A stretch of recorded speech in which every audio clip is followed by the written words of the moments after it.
Hello, hello, hello, hello. Greetings, everyone. I think we're officially live. I think I figured this out. It took forever to do, but I think we are good to go. Um, how's everyone doing? I think I gotta be quick. I only got about 10 minutes to do this, but I want to do a Monday market chat. I want to do it live. Why not, you know? Let's see what the deal is. So let me know in the comments what you guys think if you guys want to see this going forward. Let me know what the deal is and see if you guys like it or whatever. And let's take it from there. But I think I'm officially starting my first live stream on the Rice Finance channel. Oh boy, that was a doozy here. Trying to get this figured out. It took me forever. If you have any comments down in the, let me know down in the comments section below. So let's get this started. So today's Monday market chat. I thought I'd start off on with my indicators that I like to use on Webull. You guys could use them for free. I have the free account. I like to look at the Bollinger Bands, the moving average, the VWAP, and the candlelight sticks with the volume, the DMA, and the RSI index down below. So let's get started and dive right into the bond market, since I believe that the bonds are actually controlling the way the market is. So it looks like bonds today was up just a little bit. Um, oh no, down a little bit after hours and down a little bit today, down 0.23%. It looks like it is touching right on that moving average, with high DMA and looks like a lowering RSI index. I wouldn't be surprised if this kind of comes back down and consolidates here. You can see the gapping. Remember how I said that the markets don't like to gap in the last episode? That is true, and that range true. So I highly think that there's a possibility that this kind of comes back and gaps back down at least hit this mid Bollinger Band here, and maybe kind of consolidates a little bit. So I think that there's a possibility for that. I also see that's a little bit high in the RSI index. And I'm looking at the 1-day chart, by the way. And the DMA looks to be extremely pronounced, over exacerbated here. So I would expect some sort of a consolidation here. It looks like it peaked out over the upper RSI index for the bonds. And I'm assuming that this is going to be the same thing for the QQQs and the SPYs and all of them. So let's look at the QQQ next, and yeah, look at that. A little bit over exaggerated. This is actually like a perfect V curve. This doesn't even this needs to calm down a bit. I wouldn't and look at way overblown on the RSI index. DMA is screaming here. Look at all this volatility coming in with the Bollinger Bands, shooting upwards, shooting downwards. This needs to consolidate at some point. You can see that this big green candlestick is still, it was down 0.31% today, but I don't know. I mean, these candlesticks are showing that this thing needs to slow down. And again, here's a gapping. Some may say that it may have filled over here, but it needs to at least consolidate a little bit. It's going way, you can't just have a V shape like this. So I'd expect the markets to kind of sort of slow down, maybe consolidate, I would say over the next week or two at least. And I'm assuming the same thing and that was a QQQ. Same thing with the SPY. Yep, look at that. High on the RSI index, low volume, meaning that not a lot of people are going to be buying.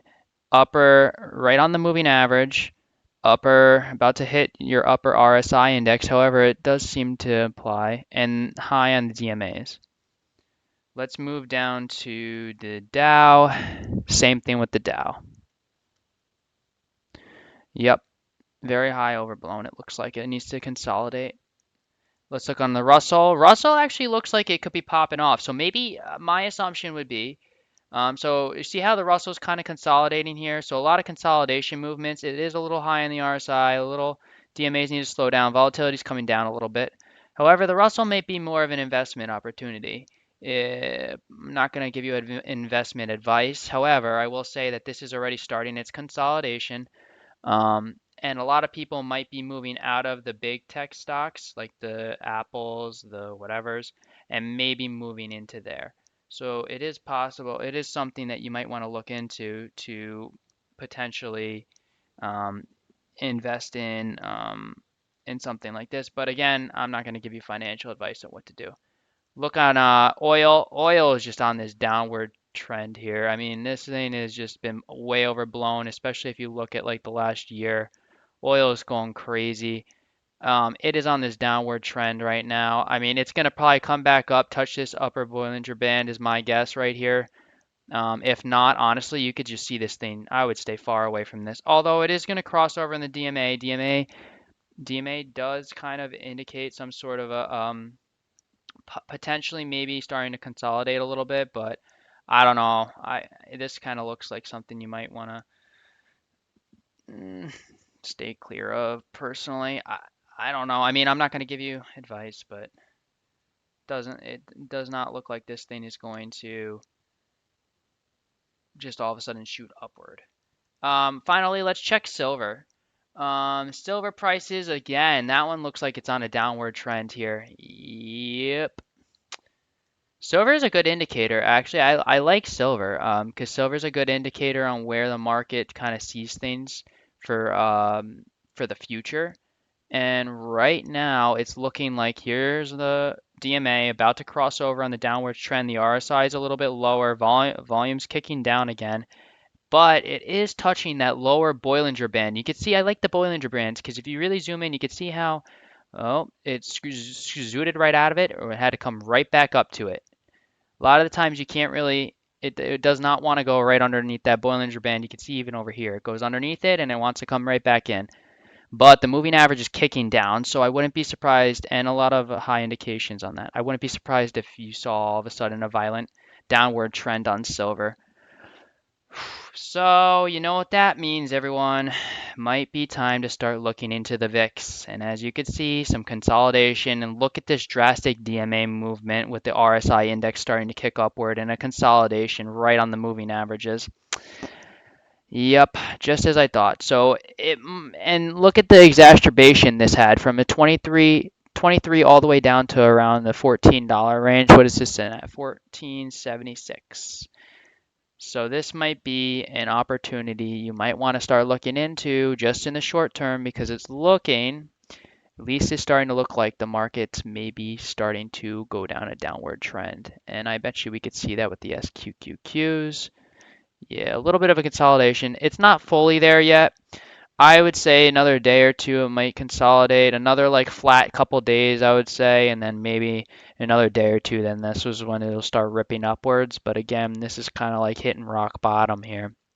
I mean, this is just ridiculously exacerbated, even on the RSI, blown right past everything. So I would look more into the SQQQ, the VIX, if you're if you're just looking at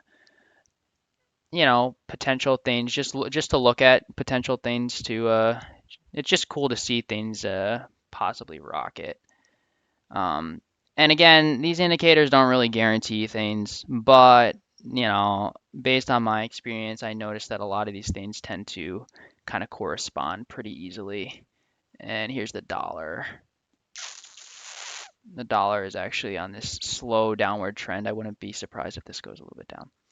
All right, I think that's gonna be it for me. This is my first live stream. Let me know if you guys like this live stream. I'm gonna post the video on my channel, and then let me know if you guys like this live stream format as opposed to the actual video format. All right, well that's it for now. Thank you guys for tuning in.